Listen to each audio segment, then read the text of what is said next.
la paix de Jésus à tout le monde. La paix de Jésus à tout le monde.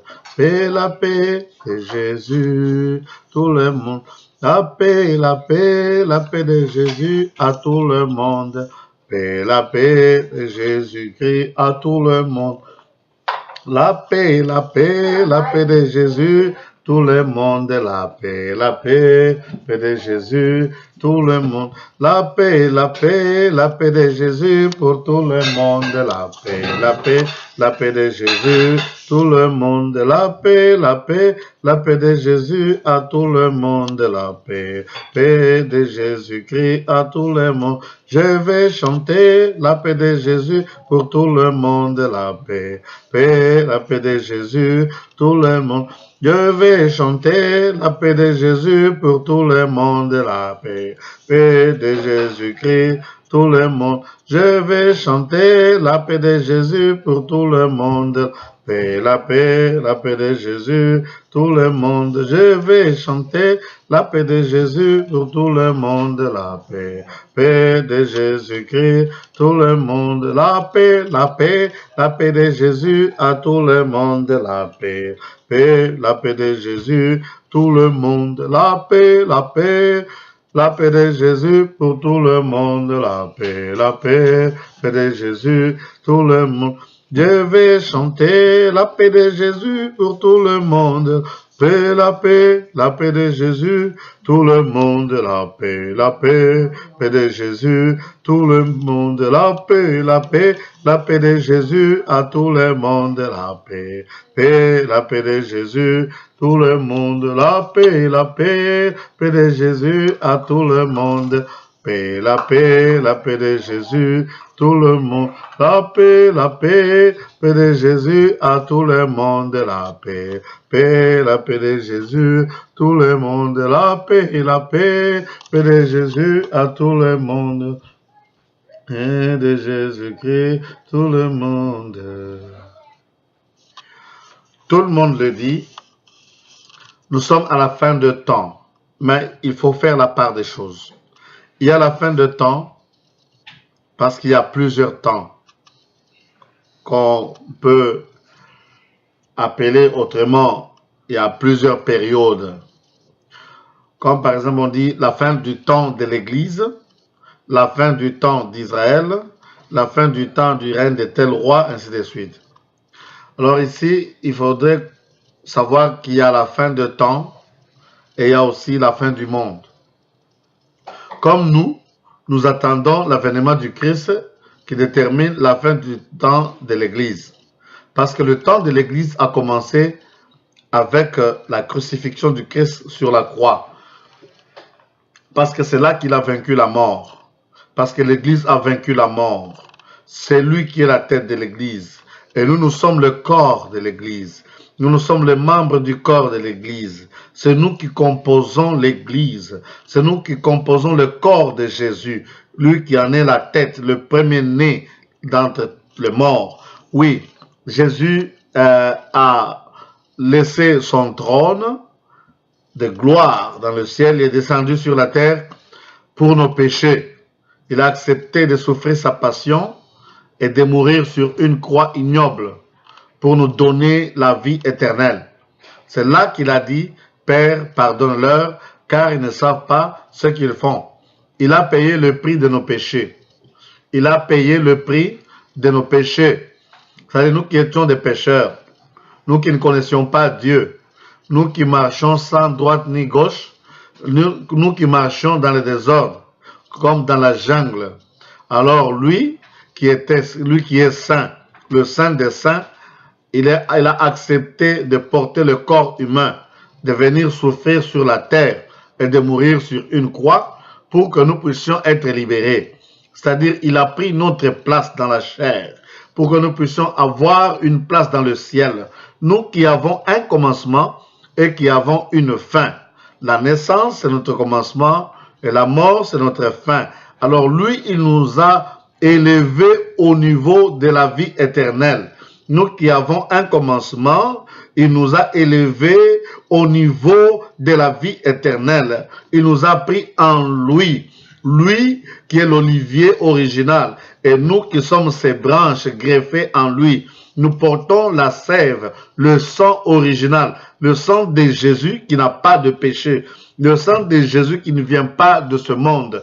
Parce que nous tous, nous savons que, comme il est écrit dans Hébreux, chapitre 10, que tu n'as pas voulu le sang des taureaux, les sangs de sacrifices humains, les sacrifices qu'on donnait sur les holocaustes, c'est-à-dire le sang des animaux coulé sur les péchés des humains.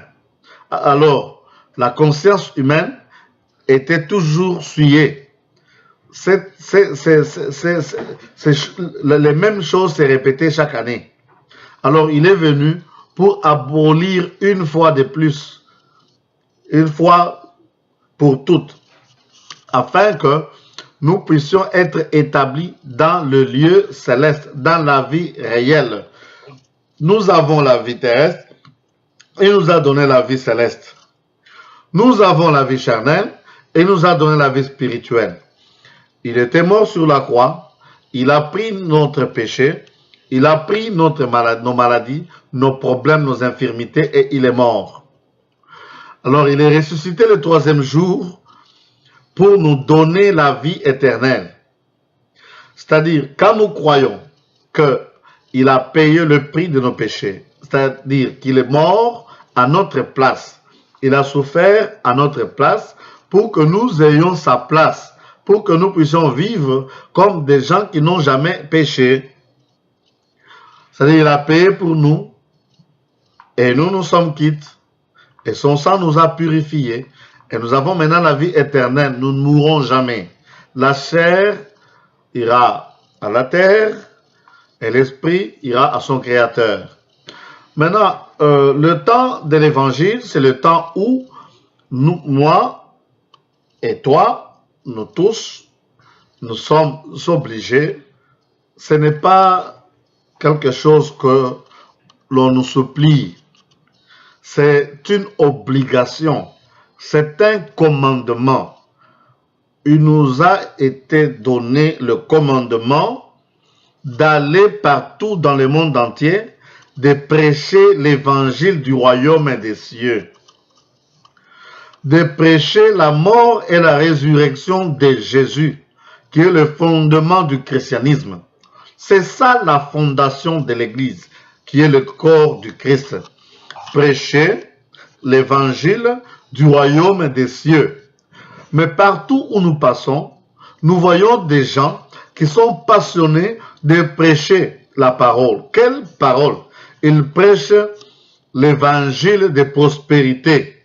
Ils prêchent l'évangile du nom d'une église. Venez chez nous, notre église c'est ceci, notre église c'est cela. Alors venez, là il n'y a pas Dieu, mais chez nous il y a Dieu. Mais ce n'est pas ça que Jésus nous a demandé. Il nous a commandé d'aller partout dans le monde entier prêcher l'évangile du royaume des cieux à toute la création, dans les églises, dans les synagogues, dans les temples, dans les maisons, sur les places publiques, partout, à l'internet, à la radio, à la télévision, par le téléphone, par tous les moyens, prêcher l'évangile du royaume des cieux. Les humains doivent entendre l'évangile du royaume des cieux. Elles n'ont pas des fables, elles n'ont pas des contes de chez nous, mais l'évangile du royaume des cieux. Parce que Jésus a dit, voici les miracles qui accompagneront ceux qui auront cru. Ce n'est pas celui qui prêche qui fait des miracles. C'est celui qu'on prêche qui fait des miracles. Nous prêchons Jésus et Jésus accompagne sa propre parole par des miracles. Pourquoi est-ce qu'il fait des miracles? Jésus-Christ fait des miracles parce qu'il a pitié des humains qui souffrent. Quelqu'un qui est malade, il ne peut pas se tenir debout pour prêcher ou pour prier. Alors Dieu le guérit. Dieu n'a pas créé des aveugles. Dieu n'a pas créé des sourds et des muets. Dieu n'a pas créé des des épileptiques. Dieu n'a pas créé des gens qui sont possédés. Le corps humain, c'est le temple de l'Esprit de Dieu qui doit être saint. Quand quelqu'un reçoit Jésus-Christ, c'est Jésus qu'il reçoit, il va le libérer des chaînes du diable. Il va le libérer des ténèbres. Il va le transporter au royaume des lumières. Il sera libéré. Il sera sauvé, littéralement sauvé et béni par la lumière. C'est-à-dire, les choses anciennes vont passer et voici toutes les choses doivent devenir nouvelles. Alors, c'est cette période que nous sommes en train de vivre. Nous vivons cette période-là, la période de l'évangile, là où nous devons dire aux gens, sortez du milieu de mon peuple pour ne pas participer au châtiment de leurs péchés. Dieu ne nous a pas envoyés pour aller organiser des églises, pour faire des noms. Nous sommes des pentecôtistes unis, nous sommes des pentecôtistes saints, nous sommes des méthodistes, nous sommes des je ne sais quoi. Dieu nous a envoyés pour annoncer la bonne nouvelle. Une nouvelle qui est bonne, pas une nouvelle qui est de condamnation. On vous jettera en enfer, on vous punira. Non. Dieu nous envoie pour annoncer la bonne nouvelle du royaume des cieux. Dieu nous envoie pour aller dire aux gens que la porte du ciel est ouverte pour tout le monde, pour tous ceux-là qui vont accepter que Jésus-Christ était mort pour eux. Et ils seront sauvés et ils entreront au ciel, dans le royaume de l'amour de Dieu, dans le royaume de lumière, dans la vie éternelle, là où il n'y a pas de mort. Alors cette période tend vers sa fin. Parce que ce qu'il avait dit que si vous voyez ces choses s'accomplir, sachez que l'avènement du Christ est proche. Nous entendons des bruits de guerre.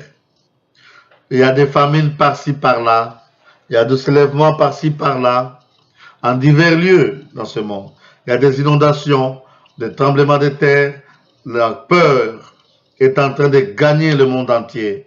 Avec le terrorisme, avec des tremblements de terre, avec la guerre nucléaire imminente. Toutes ces choses nous montrent vraiment que nous sommes vers la fin.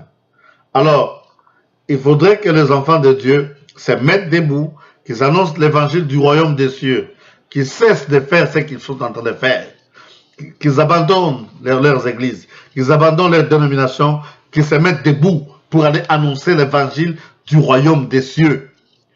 Vous qui êtes des enfants de Dieu, Dieu nous commande de cesser tout ce que nous sommes en train de faire et de saisir l'évangile et d'annoncer l'évangile du royaume des cieux avec force partout dans le monde entier, dans les synagogues, dans les églises, partout où se trouvent les humains, afin que au dernier jour, que personne ne puisse dire « je n'ai jamais entendu ça ». Nous devons prêcher la mort et la résurrection de Jésus. Et notre parole sera accompagnée par des miracles et des prodiges tels que lui-même l'avait promis. Ce n'est pas à nous de produire les miracles. C'est à Dieu d'accompagner sa parole par des miracles. Des choses que nous voyons tous les jours. Des choses que nous écoutons tous les jours. Des choses que nous vivons tous les jours. Les miracles de Dieu. Alors, mes bien-aimés, mettons-nous debout avec l'évangile, car le retour de Jésus est proche. Quand Jésus-Christ nous prendra, il prendra son église, nous irons dans le royaume des cieux. Et pendant cette période, le monde va continuer sa course, mais avec toutes les conséquences que nous savons et qui sont inscrites dans le livre de l'Apocalypse. Que Dieu vous bénisse.